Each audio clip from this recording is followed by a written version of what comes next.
Bago tayo magsimula ay mamimigay ako ng skin sa manga, naka-like and subscribe, pa-comment na lang ng ID at server. Ito po ang pruweba na legit ang app na ito.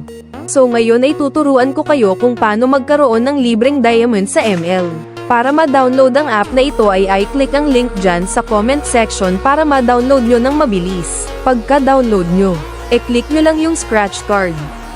At may makikita kayo dyan na scratch the card, tapos ay open nyo, may 500 coins na kayo. At pwede kayong mag-invite ng friends at manood ng video para sa coins. Pwede ka rin mag-survey para mas malaking coins.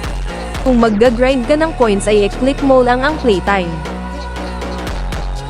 May lalabas dyan na mga apps at pwede mong laruin para kada minuto sasahudan ka ng coins.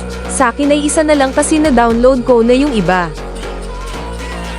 Kung mag-withdraw ka naman ay i-click mo lang ang diamond sign sa baba. I-click mo lang dyan kung ilan ang iyong i-withdraw. Pruweba na nakakuha ko ng diamonds dito. Try nyo na habang di pa nawawala.